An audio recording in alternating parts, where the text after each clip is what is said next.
Hoy, 19 de septiembre, fatídico, triste, que recuerda dolor, destrucción, el presidente Andrés Manuel López Obrador, en la plancha del Zócalo, rindió homenaje a miles de personas que perdieron la vida en el terremoto de 1985 y la madre naturaleza que se ha empeñado en recordarnos quién manda en este planeta en diferentes ocasiones en este día significativo, ya histórico para nuestro país.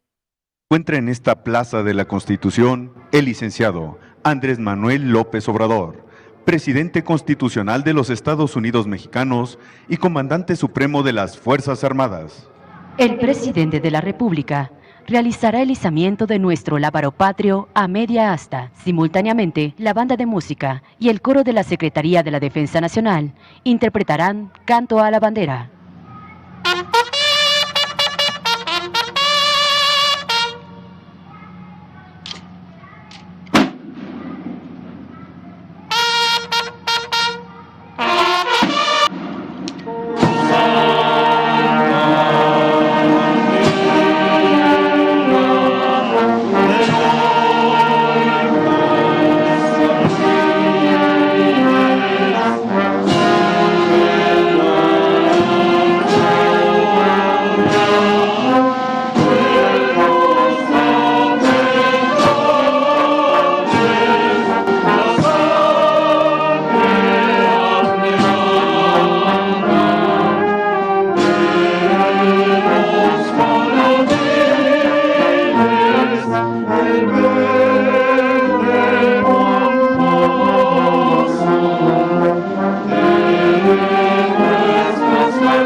La memoria de las personas que perdieron la vida en los sismos del 19 de septiembre de 1985 y 2017, la banda de guerra ejecutará el toque militar Silencio.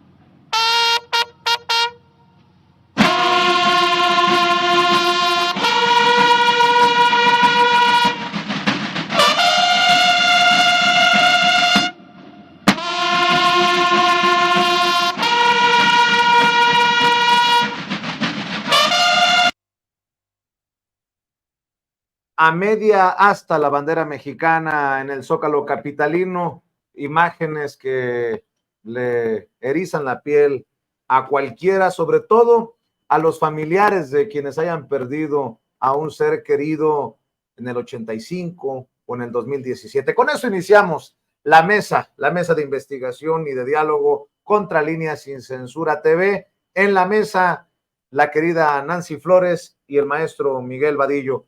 Gracias, buenas noches, ¿cómo están? Y bueno, pues siempre el 19 de septiembre como que nos pone nerviosos a muchos. Mi querida Nancy, buenas noches. Buenas noches, Vicente. Sí, pues un día triste, la verdad. Mi querido Miguel.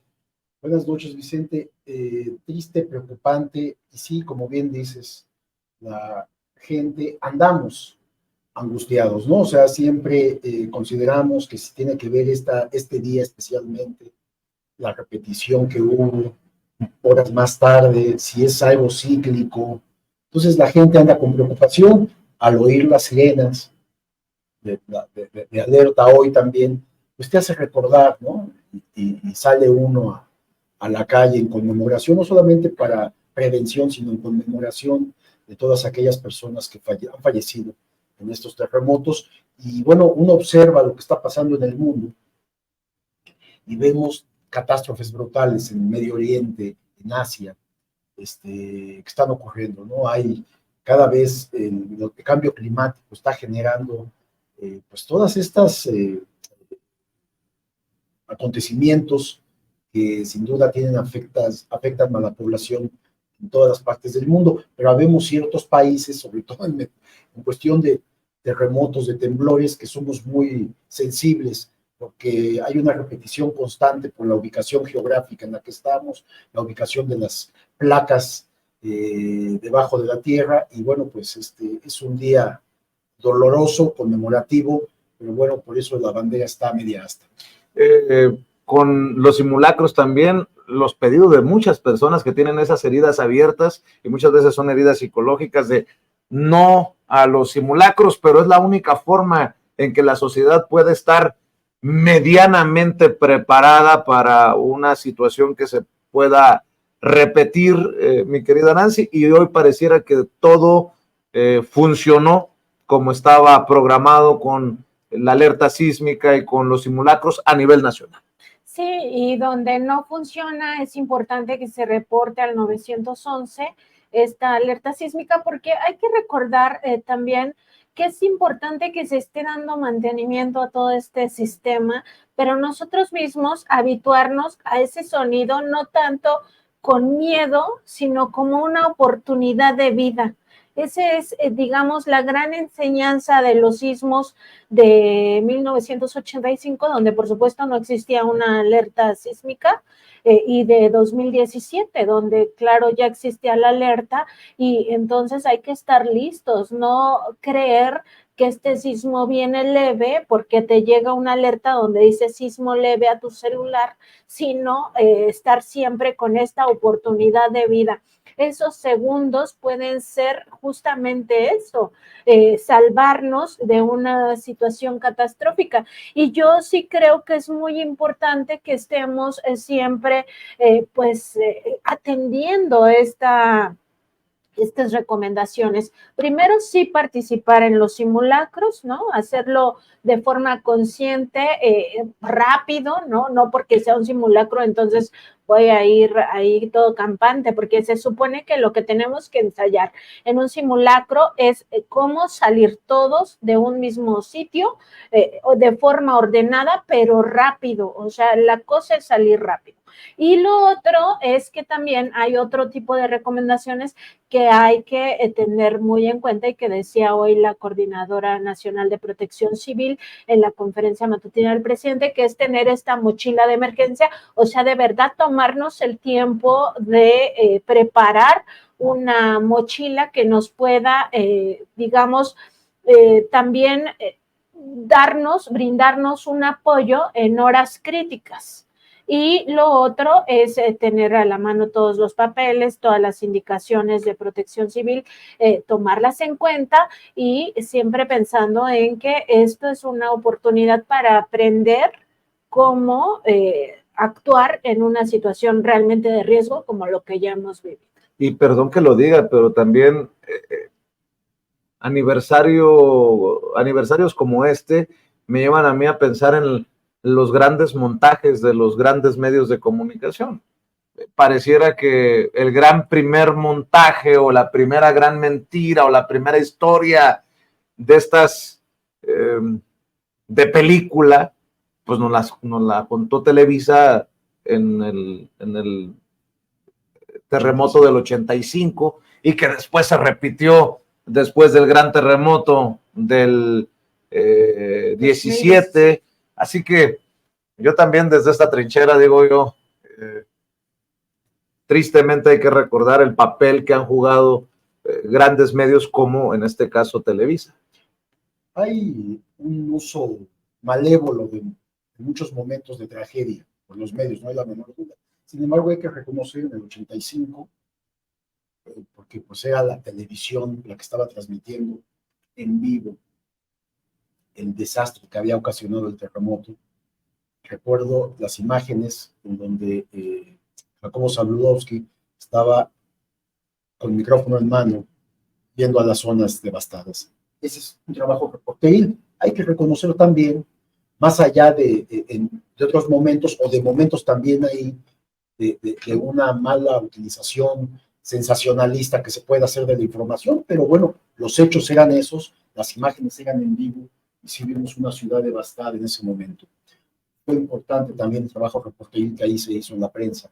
Yo lo que quería comentar también, que del momento que suena la alarma, al momento que sucede este fenómeno del movimiento telúrico, son segundos, pero son segundos que son muy importantes, de ahí que pongamos atención a estas medidas preventivas, porque son segundos que salvan vidas.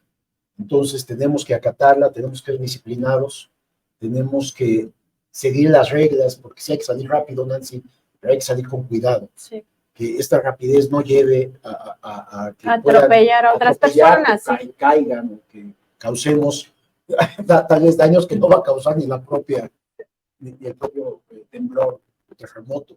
Hay que ser precavidos, pero sí hay que seguir las reglas. Me parece que la experiencia nos ha llevado a que los gobiernos están atentos a lo que está sucediendo y no hay forma tampoco de realmente estar a salvo ante los acontecimientos climáticos que generan todas estas circunstancias de terremotos, huracanes, pero pues hay que seguir reglas. Entonces, estos segundos que son muy importantes, aunque nos cause dolor, como decías, Vicente, pero es muy importante que lo entendamos. Y quiero decir que también es para que se dimensione este sistema de alerta sísmica, la gran diferencia en saber que tienes esos segundos, o sea, que suena y que tienes esos segundos, aunque bajes en calzoncillos, es a medianoche, pero tienes esos segundos. A mí que me han tocado terremotos fuertes, por ejemplo, en Oaxaca, en donde no hay alerta sísmica. Es alucinante. ¿Todavía no hay? No hay. En estos momentos. O sea, oyes el crujir de la tierra y se suelta aquello, ¿no? Por la cercanía que no hace posible, ¿no? Sí, muchas veces el epicentro es ahí abajo, ¿no? Es ahí abajo, entonces no tienes margen de que te estaría sonando la alerta sísmica cuando ya se está moviendo todo. Que es un poco lo que pasó en 2017, si recuerdan, casi no hubo segundos, o sea, se sintió primero el movimiento y luego la alerta por la cercanía. Sin embargo, me parece muy importante este esfuerzo que se está haciendo de tener ya la alerta en los celulares. O sea, en estas regiones donde todavía no tienen el sistema, va a ser muy importante unificar esa alerta y que no sean las corporaciones, porque hasta ahorita se había dado pues esta manga ancha a las corporaciones a que fueran ellas las que tuvieran esta concesión, y no, es un asunto de Estado, es un asunto de emergencia, es un tema crítico, ¿no? Cuando tenemos una situación de terremoto, y yo creo que sí es importante saber qué hacer, porque tampoco sirve de mucho tener la alerta y al final que quedarnos como esa imagen de los osos mieleros que se quedan dando vueltas porque no saben qué hacer. Entonces hay que saber cómo reaccionar. Y otra cosa, reconocer la labor de dependencias que muchas veces pasan desapercibidas, como Protección Civil, y seguir apostándole a que se perfeccione esto de la alerta sísmica, porque cuando no hay una queja de que no sonó aquí, que no sonó allá, pero también decir que se ha hecho un gran esfuerzo y que se ha avanzado, puede no ser perfecto, sí, si todo es perfectible, pero de que se ha avanzado, se ha avanzado. Y otra cosa, Vicente, Nancy, hay que, los centros de trabajo tienen que no solamente estar acatando las instrucciones en este caso, lo que pasó hoy, que salimos a las calles, a lugares seguros de protección en una prevención, sino también los centros de trabajo, las empresas pequeñas, medianas, grandes, tienen que invertir para comprar equipo para los trabajadores, chalecos, cascos, e inclusive tener equipo para el rescate. Es necesario pues tenerlo ahí, que ojalá nunca se use, pero que cada trabajador tenga algo, ya sea para protegerse a sí mismo o equiparse para salir a proteger a la ciudadanía. Los mexicanos, las mexicanas, somos de una enorme solidaridad, y me acuerdo en el terremoto de 2017, que salimos a las calles equipados, en el caso del equipo de Contralínea, Vicente, con cascos, a ayudar a las zonas que habían sido devastadas, que se habían caído, a ayudar y a ver en qué colaborábamos, entonces, con guantes inclusive. Entonces eso es necesario también, una pequeña inversión que se haga para comprar el equipo que se necesitan los trabajadores. Fíjate que ahorita que estás mencionando esto, a lo mejor estiro mucho la liga, pero pasó en el 2017 y recuerdo que hubo muchos cuestionamientos del manejo de los recursos, de los donativos, y cómo también la sociedad mexicana ha cambiado en una confianza a sus autoridades, a su gobierno. El Pew Research Center acaba de publicar en Estados Unidos, que es esta dependencia, este grupo muy respetado de encuestas y de estadística en Estados Unidos, que el 82% de la gente, más que cualquier otra encuesta incluso del gobierno, 82% de la gente respalda a su gobierno, respalda al presidente, y la confianza en la democracia pasó del 2017 del 6% al 49%. En este sentido, yo también pienso en cómo la gente confía más hoy que antes. ¿Por qué? Pues con justa razón, ¿no? Oye, ¿dónde quedó lo que donó fulano? ¿Dónde quedó lo...? Hay muchas cosas que a mí todavía no me quedan claras y que nunca quedaron claras de lo que se había donado, de lo que se había recaudado en una situación de emergencia. Y que no se nos olvide que en este gobierno también se acabó con aquello del repartidero de recursos del Fonden, como antes se hacía a discreción de quienes gobernaban. Ahora ya no. Y es desconfianza legítima porque había una enorme corrupción, desvío de recursos públicos, las cosas donadas iban a parar a domicilios privados de servidores públicos. Despensas que se echaron a perder. Sí, o sea, que ni siquiera se entregaban, ¿no? O sea, una maldad brutal en momentos de una crisis tan grave como son estos terremotos. Y también recordando esta parte, bueno, no solo el manejo discrecional del propio Fonden, que era el Fondo Nacional para los Desastres, para atención de los desastres, sino también hay que recordarlo, en aquellos años del peñismo, que ya era 2017-2018, ni siquiera se invirtió en la reconstrucción. O sea, todo era así como que háganle como puedan, y este gobierno tuvo que asumir los gastos de la reconstrucción, digamos, de inmuebles que le tocan a la Federación, y en el caso de la Ciudad de México, pues fue el gobierno de la Ciudad de México el que tuvo que entrar a todo el tema de reconstrucción. Gobierno de Claudia Sheinbaum, ¿no? Hay que decir.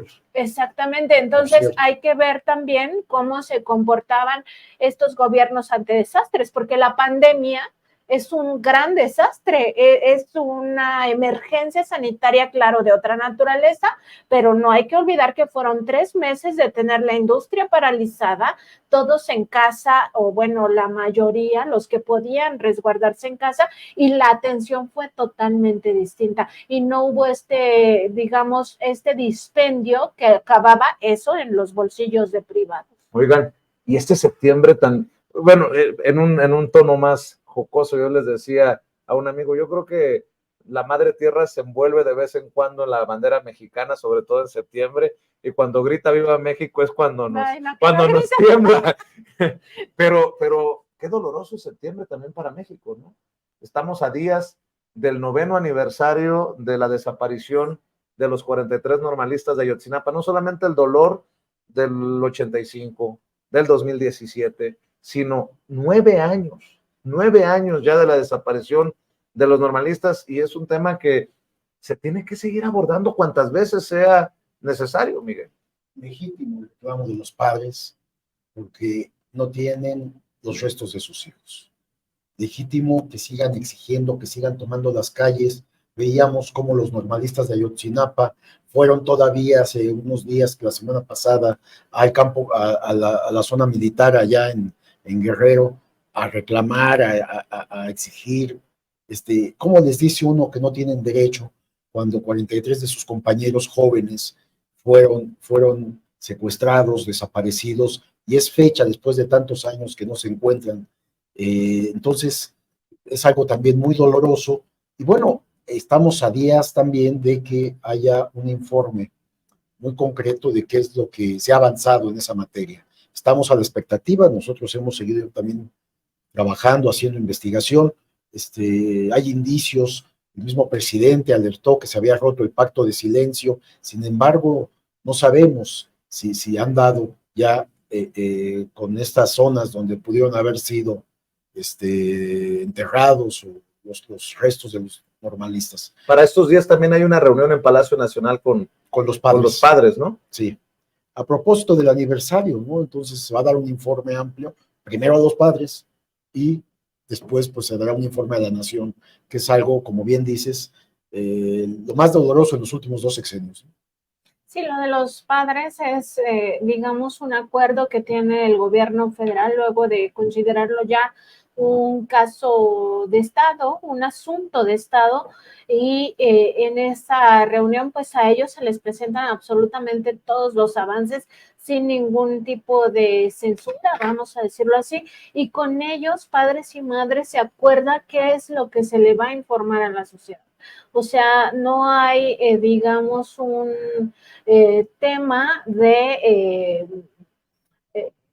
censura hacia los padres, sino más bien son ellos los que deciden que de todo eso que se les presenta es lo que se le va a informar al pueblo de México. Y en ese contexto, sí decir que se espera que en esa reunión en Palacio Nacional, que iba a ser entre hoy y mañana, de acuerdo con los tiempos que manejó el propio presidente López Obrador, que ahí se va a hablar exactamente de qué significado tiene esto de que se haya roto el pacto de silencio, porque el presidente lo declaró públicamente en julio, en una de sus conferencias matutinas, luego de que el GIEI se fue, este grupo interdisciplinario de expertos independientes ya salió finalmente de nuestro país. Y el presidente dijo, ya estamos buscando, o sea, ya tenemos una idea de qué pasó, dónde están y los estamos buscando. Entonces, la pregunta sigue siendo, primero, ¿dónde están y qué pasó? Ese es, digamos, las 2 preguntas más importantes de este caso, pero pues hasta ahora lo que se ha visto es una enorme dificultad para llegar a esa verdad, toda vez que desde las primeras horas en que esto ocurrió, las propias instituciones de los 3 niveles de gobierno municipales, porque fueron varios municipios involucrados, no solo Iguala, sino varios, y luego estatal de Guerrero y luego federal, estuvieron operando precisamente para que digamos que ya no se supiera el destino de estos muchachos, para mentirle al pueblo, para mentirle a los padres. La tercera gran pregunta, Nancy, estas 2 que tú formulabas muy bien, es ¿quiénes son los responsables? Claro. Porque hay una concertación que pareciera apunta también a la parte política, Vicente, que es muy grave, porque gobernaba en ese momento un gobierno perredista, en ese entonces todavía de izquierda. En Iguala y en Guerrero. El estado. Así es. Y a nivel federal estaba el PRI. Después de ese acontecimiento, cambia el gobierno, sale el gobernador y entra un gobernador priista. Es decir, el antecedente político también es muy importante porque además no es posible que sucediera algo de esa naturaleza cuando estaba infiltrado en la Normal de Ayotzinapa por agentes del CISEN, este órgano de seguridad nacional. Estuvieron militares, inclusive hay militares presos hoy en día, lo cual habla de la voluntad del actual gobierno.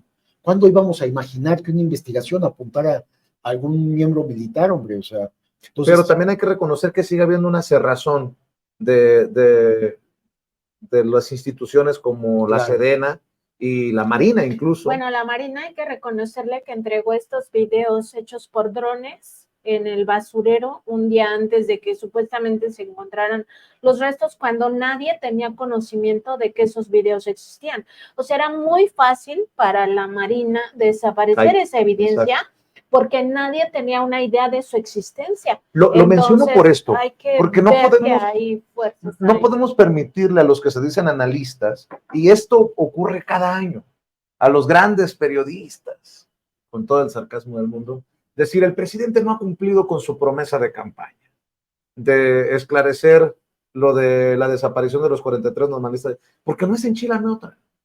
Estamos hablando de una situación muy compleja, pero me queda claro, no sé ustedes, que hoy estamos más cerca de conocer la verdad que hace 5 años.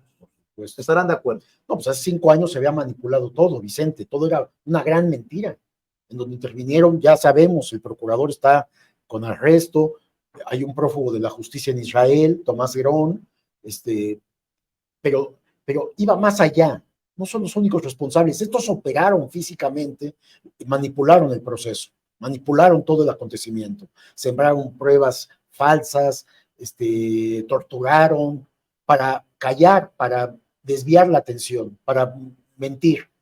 Esto ya no está sucediendo, pero el punto es que no son los únicos. Acá la pregunta es, ¿está involucrado Enrique Peña Nieto en esto de manera directa? ¿Se le informó y dio su aceptación? Los que eran secretarios de la Defensa, secretario de Marina, tuvieron que haber estado informados, porque ellos sí tienen una instrucción, hay reportes inmediatos de lo que está pasando. El gobierno municipal, el gobierno estatal, los órganos de seguridad nacional. Por ejemplo, todo esto que salió en la prensa estadounidense de los famosos audios, eso el presidente ya lo dijo, los tenemos desde hace 2 años, esas grabaciones, intervenciones telefónicas. Yo sé que sí, pues, he tenido oportunidad que me expliquen a mí cómo está la estructura de todo esto, de los audios, por ejemplo, de las miles de intervención telefónica que tienen sobre los celulares de todas estas personas. Oye, y nunca más del sometimiento de México. El presidente ha sido capaz de pedirle, primero, solicitarle a Kamala Harris, la vicepresidenta de Estados Unidos, que le entregaran esos audios porque no los tenía México. Y el gobierno de Estados Unidos ha cumplido. O sea, según lo que dice el presidente, se les entregó. Entonces, la relación de México tampoco es aquella de sometimiento, afortunadamente, ¿no? También para esta investigación, para hacerlo notar. Y hay muchas evidencias de ello. Sí, el caso Ayotzinapa es uno de esas evidencias, porque claro, se solicita la cooperación como ellos también solicitan la cooperación de México, porque es mutuo, esa es una relación de iguales y el presidente ha dicho que tanto en el caso de Trump como en el caso de Biden, pues se ha tenido una relación de iguales y se ha pedido respeto. Y otro de los ejemplos que no viene a colación, pero que es importante, digamos, reconocerlo, es la captura y extradición de Ovidio Guzmán López, porque presunto delincuente, líder de la facción de los Chapitos y líder dentro del cártel de Sinaloa, pues ya sabemos, ¿no? Ocurrió todo lo del Culiacanazo, lo dejaron libre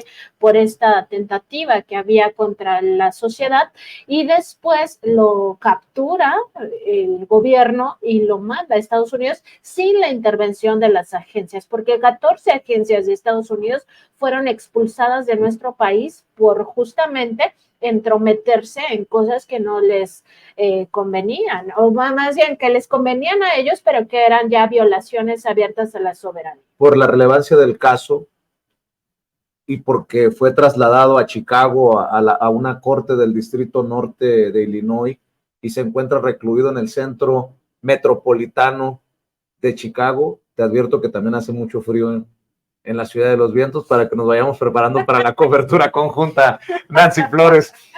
A ver, ya que mencionaste este caso, también es muy interesante para comentarlo. Dice el presidente, para que no nos vayan a reclamar y no lo vayan a tomar como tema electoral, que se vaya, ¿no? Y se les desmorona aquello de, hay un pacto del cártel de Sinaloa con Andrés Manuel López Obrador, o Andrés Manuel López Obrador con el cártel. Si hubiera pacto, pues no permites que extraditen a uno de los hijos de el capo de capos, o uno de los capos de capos, como Joaquín Guzmán lo era. Pues, ¿cuál acuerdo? Además, pues esto echa abajo aquello de que hubo impunidad o un arreglo con aquello que se le llamó el Culiacanazo, porque lo vuelven a arrestar, lo vuelven a detener, y hoy ya está en manos de la justicia estadounidense. No sorprende que el mismo abogado que defendió al Chapo Guzmán sea el que ahora diga que no va a haber acuerdo de Ovidio Guzmán con las autoridades estadounidenses. El mismo abogado que defendió al Chapo defenderá a su hijo allá en Estados Unidos. Aunque Ovidio, bueno, el abogado que mencionas, lo que declara es, Ovidio no va a convertirte en testigo colaborador. Más que eso, Nancy dice, él no va a dar información en contra de sus hermanos. Ok, pues es entendible que él asuma de que además es el menor, ¿no? De estos hermanos, o medios hermanos también. Es el menor. Él dice, no va a dar información. Es un muchacho de 33 años que ya sabe lo que hace, pero sí podrían dar información de políticos involucrados con el narcotráfico, políticos panistas y priistas, gobernadores y de la parte central, militares. Es decir, hay mucha información que se puede dar. Tampoco esa declaración fue muy de bote pronto, ¿no? Del abogado de Ovidio y de su padre, el Chapo Guzmán. Muy así de que háganme una pregunta más inteligente, porque esto pues él no va a dar, o sea, más bien enojado, molesto por la pregunta. Pero ¿no confirma también el diferente enfoque de las autoridades estadounidenses en esta guerra contra las drogas? Porque sacaron de la lista de los más buscados hace unos días a El Mayo Zambada y al Mencho, y metieron a los conocidos como los Chapitos, por esto del tema del fentanilo, que me parece también interesante en qué se van a enfocar, que puede ser no lo que nos interese necesariamente a nosotros de este lado mexicano, esto si es que llega a juicio, porque no nos adelantemos, apenas van a iniciar con la recabación de evidencias y los expedientes, como ya nos tocó ver en el caso de García Luna. Pero ¿por qué dices que a ver si llega a juicio? Va a llegar a juicio, salvo que él también ofrezca, él y su familia, los otros hermanos, evidencia, porque no solamente es decir dónde están sus otros hermanos, eso por supuesto no lo va a decir, pero puede decir, por ejemplo, la relación que hay con grupos criminales, tanto en Estados Unidos como en Sudamérica, Colombia, Centroamérica, las bandas con las cuales tienen contacto, los propios hermanos podrían hacer esos ofrecimientos a través de los abogados, de ofrecer algo para que él pueda entrar en un programa que le permita estar en libertad y bajo protección. Es decir, hay muchas formas, todavía falta mucho y tienes razón, pero no porque todo apunta que ya tienen armado. Y son 22 acusados, o sea, no solamente es Ovidio Guzmán, Ovidio es el número 22, pero ya todavía hay otros 21 coacusados en este caso que han armado las autoridades, y parece que el caso más sólido, por eso lo llevan a Chicago, es el de la Corte Norte de Illinois. Hay expediente abierto también en Nueva York, nada más para aclararlo. Y a mí me llamó mucho la atención que haya sido un exagente de la DEA o un agente retirado de la DEA el que haya filtrado a la imagen de Ovidio Guzmán en el avión. Yo ya sabía que iba a Chicago porque creo que nadie lo tomó en cuenta. El mapa que se ve atrás de Ovidio Guzmán es del vuelo y que está casi encima de Chicago, y dije, ganó el norte de Illinois, y digo, para mí me resulta fascinante porque ahí también llevó el juicio o enfrentó el juicio Vicente Zambada Niebla, el hijo del otro capo de Ismael, el Mayo Zambada. El Vicentillo también enfrentó el juicio ahí, en esta misma corte, y estuvo preso en ese mismo centro penitenciario que ahora está Ovidio Guzmán. Pues muy interesante lo que está pasando con todo este tema, y sí también tener en cuenta esta parte de que al presidente López Obrador se le acusó sistemáticamente casi desde el inicio de su administración por haber saludado a la mamá del Chapo. Esa era la abuela de Ovidio. Sí, esa era la gran evidencia de estos analistas sesudos, ¿no? Y contrario a esto, no decían nada de todo lo que estaba pasando con Genaro García Luna, que claro, ahí está probado el nexo, la sociedad entre dos capos, ¿no? Entre el Chapo Guzmán y Genaro García Luna, que estuvo primero al frente de la AFI en el sexenio de Vicente Fox y después en la Secretaría de Seguridad Pública al frente de la supuesta guerra contra el narcotráfico con Felipe Calderón. Entonces, nada más sí también recordar hasta qué grado de ridiculez llegan estos analistas diciendo que hay evidencia clara de la asociación del presidente López Obrador con el cártel de Sinaloa porque saludó a la señora, y cuando tienen todas las evidencias, un juicio además en Estados Unidos, en esta corte del Distrito Este de Nueva York, pues ahí sí nadie habla de los nexos del gobierno calderonista con el cártel. Ya que mencionabas también, Miguel, el caso de Enrique Peña Nieto, que hay que saber si estuvo involucrado directamente en esto de la desaparición de los 43 normalistas de Ayotzinapa, se me viene a la mente, pues, la insistencia que ha habido de sin censura, de contralínea, de el tema de los expresidentes.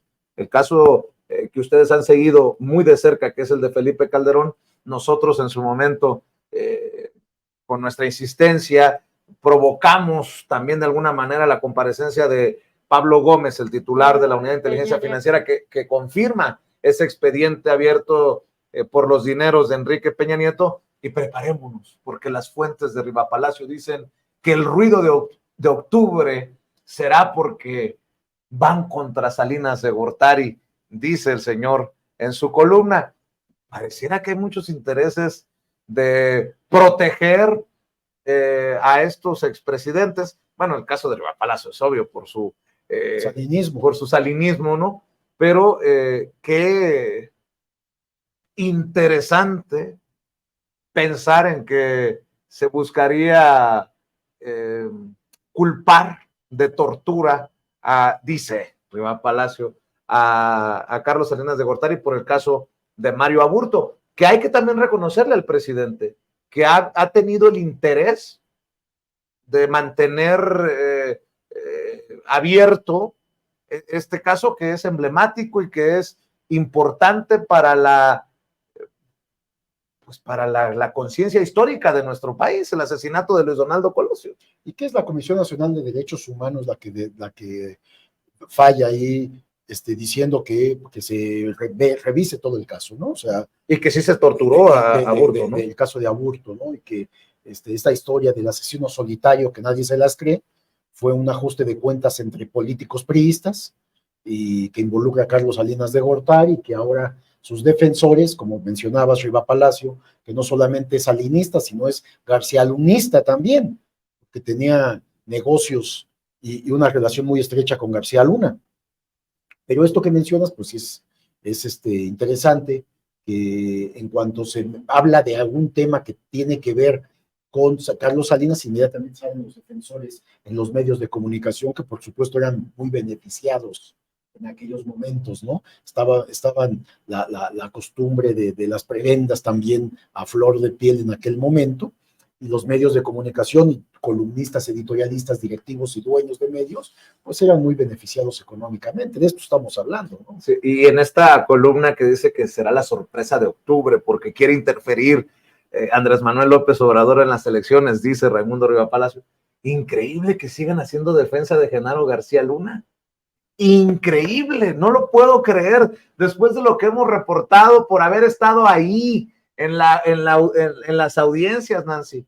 Dice, la fase final de este proceso estaba prevista para iniciar en octubre, cuando se esperaba la sentencia de Genaro García Luna, secretario de Seguridad Pública durante el gobierno de Felipe Calderón, en la Corte Federal de Brooklyn, por su presunta vinculación con él. Si ya fue declarado culpable, ¿de qué me hablas, presunta? No, es que es increíble esto de... Hay que explicarles, Vicente. ¿Qué? Son presuntos cuando todavía en el juicio no se les ha sentenciado. No se les ha declarado culpables. Por eso, sentencia, es una sentencia de culpabilidad. Claro. Pero hay que explicarles que no, miren, cuando los juicios terminan, concluyen y hay una sentencia de inocencia o de culpabilidad, ya puedes decir que es responsable de esos delitos. O sea, a ver, si es narcotraficante. Exacto. Punto. Hay veredicto, y el veredicto fue culpable. Es culpable. Lo que no está todavía es sentenciado, que es otra cosa. Faltan los cuantos años va a prisión, pero ya... Pero es increíble, ¿no? ¿A poco no resulta increíble que haya estos, en fin?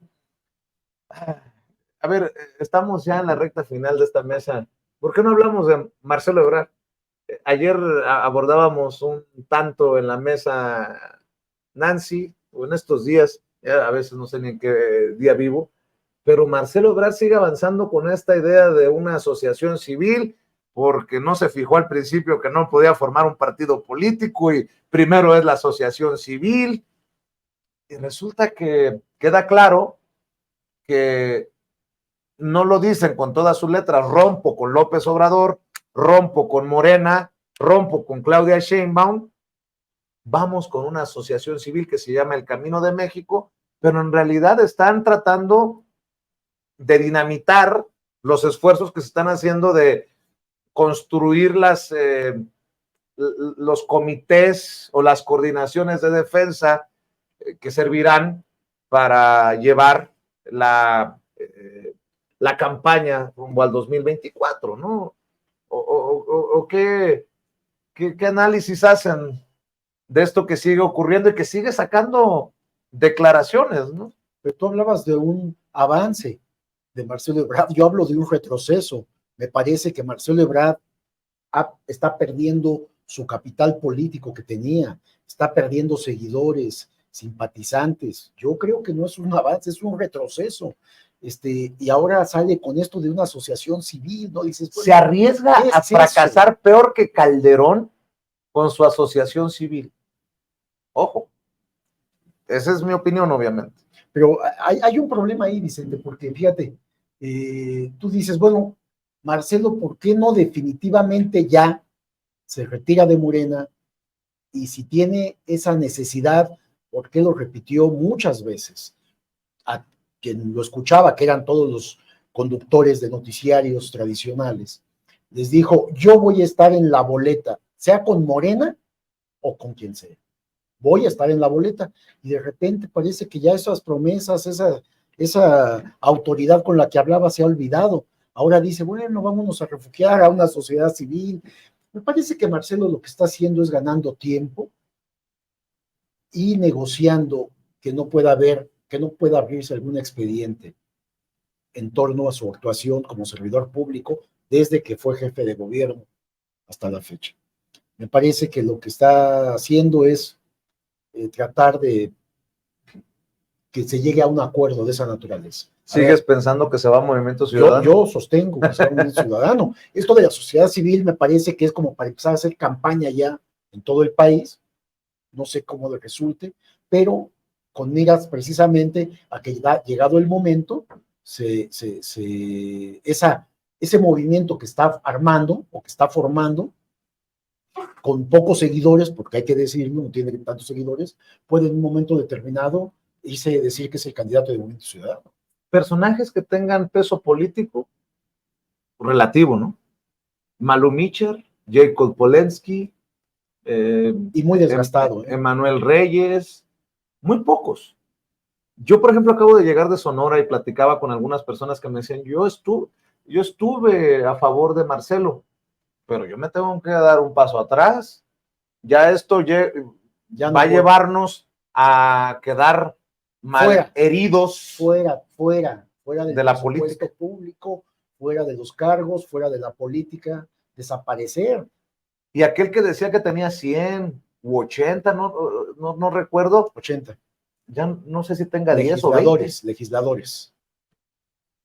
Yo creo que se está desfondando, la verdad. O sea, hay un cartón que me gustó mucho que se llama El Camino de Marcelo, y creo que sí se llama así, o El Futuro de Marcelo, y es Marcelo haciéndose chiquito, ¿no? O sea, sí lo vi, buenísimo. Haciendo más chiquito. Y creo que ese es el camino de Marcelo. O sea, lo que yo observo de lo que ha venido pasando es primero un Marcelo que sí hizo muchas trampas, incluido, y no habíamos hablado de eso, el hecho de que en su momento intentó meter como precandidata también a Jacob Polensky, porque esa venía era una maniobra. Exactamente, era una maniobra de él que no le salió.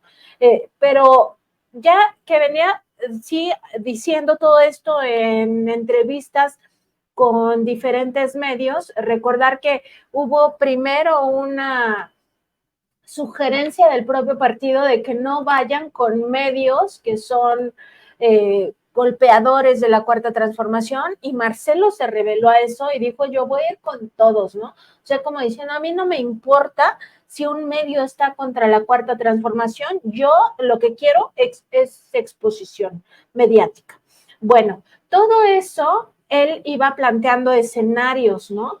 Y su escenario digamos, ideal era causar un cisma el día que se nombró o que ya se supo pues que la población había elegido a Claudia Sheinbaum. Ese era su escenario ideal y no lo tuvo. Y tan no lo tuvo que al siguiente día lo intentó, claro, él hizo todo lo posible, sacó a su gente, hizo todo este pancho de que habían golpeado a Malú Micher en el World Trade Center, luego se supo que no había sido ahí, que ni siquiera la golpearon, sino apenas la empujaron, en fin, pero además en una circunstancia donde cualquiera, o sea, no importaba quién estuviera, iba a salir ahí empujado, ¿no? Entonces, ese era su escenario ideal y no lo tuvo. Y el costo de lo que estuvo el presidente alertando días previos y después esto de que no va a haber rompimiento en el movimiento de transformación porque aquí no hay vulgares ambiciosos, luego resultó que sí había un vulgar ambicioso, ¿no? O sea, todo el costo que está teniendo él del rompimiento es demasiado alto. Entonces me parece a mí que él mismo no está controlando la situación. O sea, y este discurso que dio ayer mismo, donde decía, no se desanimen, es porque él mismo está desanimado, o sea, se lo dice a sí mismo, o sea, se lo dice a la gente, pero también a sí mismo. Y cuando le acaban gritando presidente, presidente, pues seguramente es presidente de la asociación civil, porque pues, realmente cada vez le queda más lejos la presidencia de la República. Y haciendo más perspectiva sobre Marcelo, o Movimiento Ciudadano Vicente, o embajador de México en Francia. ¿Eh? No, nada, o sea. No, les voy a decir qué pasa. A ver, ¿qué pasa con los cinco? Con los otros 5 contendientes hombres que no quedaron.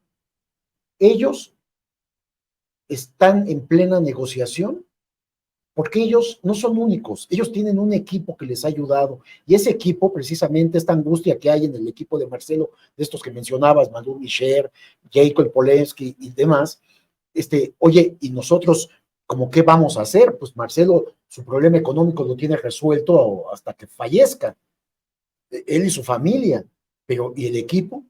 Es decir, no pueden alejarse de la política, viven de eso, entonces se sientan a negociar, y entonces les empiezan a decir, bueno, pues a ver, a tu equipo se le puede dar legislaturas en el Senado, en la Cámara de Diputados, pueden dárseles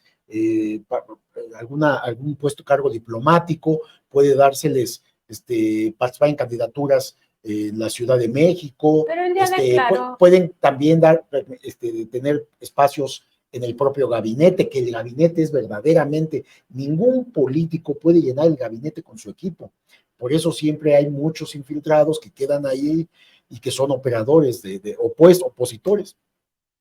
Entonces se sientan a negociar.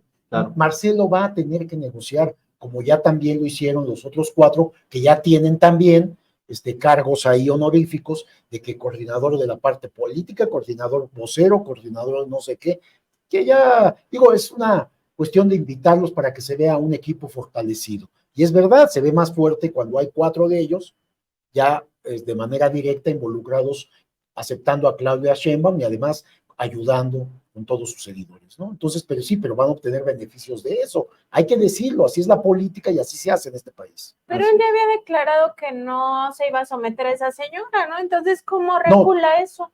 No, pero digo, ya no menciona que va a estar forzosamente en la boleta, ya había dicho otra cosa. Es decir, el panorama que tiene no tiene muchas opciones, Nancy.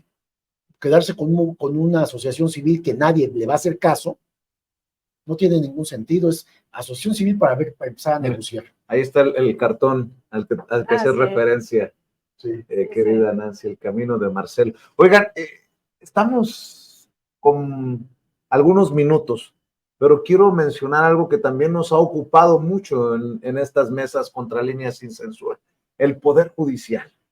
Hoy el subsecretario de Seguridad y Protección Ciudadana, el general Luis Rodríguez Bucio, mencionó que el Poder Judicial es defensor del PRIAN y hasta expuso cómo hay jueces que han ayudado a Juan Collado, aquel señor que para la boda de su hija invitó a Luis María Aguilar, a no sé qué otros ministros de la Suprema Corte, el expresidente Enrique Saldívar, Peña Nieto, le cantó al oído Julio Iglesias, y ha tenido pues muchos negocios con ese prismo. Pues es el abogado de Salinas, de Peña. De Peña, ¿no?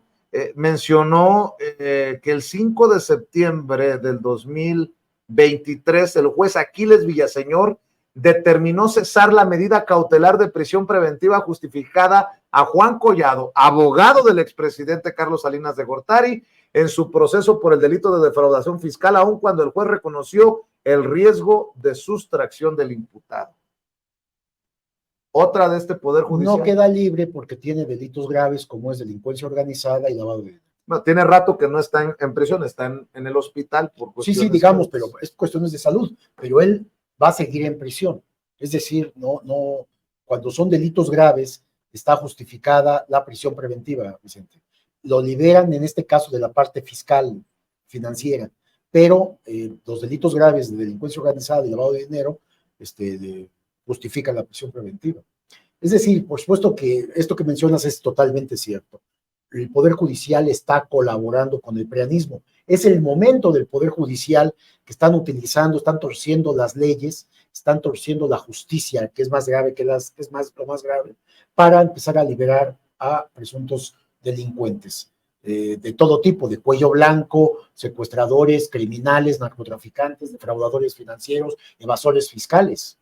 Está apoyando la Suprema Corte y todo el Poder Judicial a todas estas personas que están de una u otra forma detenidas, y pues vemos el caso del fiscal Uriel Carmona, que lleva 4 órdenes de aprehensión, 3 liberaciones, 4 órdenes de aprehensión nuevas para no dejarlo salir, y está en un penal de máxima seguridad, ¿no? El fiscal de Morelos, porque es un pillo, verdadero pillo, de acuerdo con lo que se ha revelado en los expedientes que hemos tenido acceso.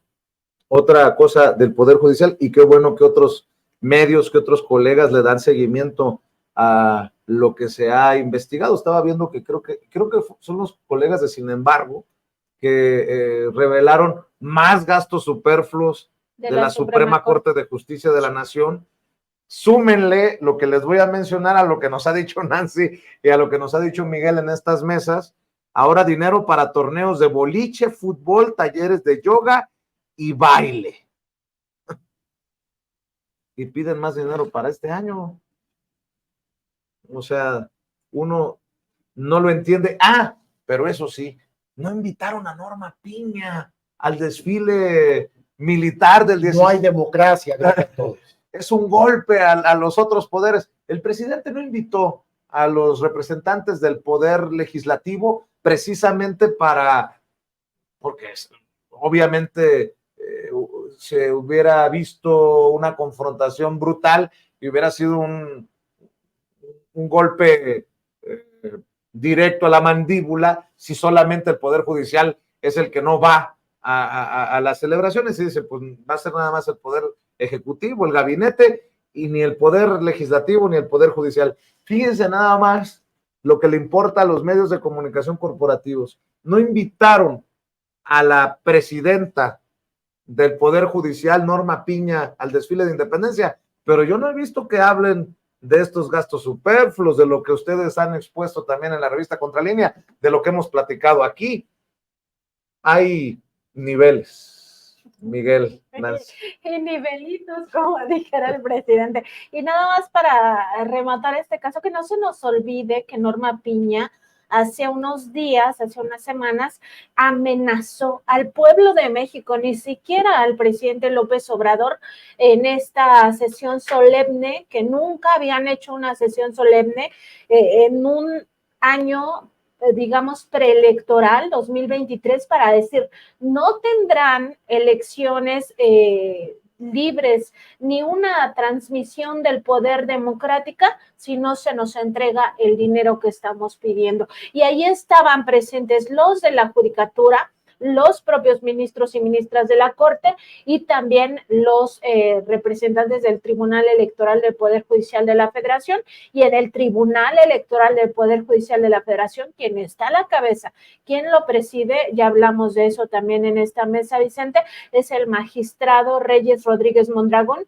que es calderonista, que no se nos olvide que este golpe a la democracia ya lo hicieron en 2006, lo hicieron en 2012, el Poder Judicial convalidó los fraudes electorales y no hay nada que les impida intervenir ilícitamente en las elecciones de 2024. Me sorprendió que no estuvo la representante del Poder Judicial en el desfile militar y que aún así hubo gran interés para darse cuenta que había un contingente ruso formando parte del desfile. Sí, pero es lo que dijo el presidente, el chino como que esta vez no les importó nada más, y estuvo el ruso.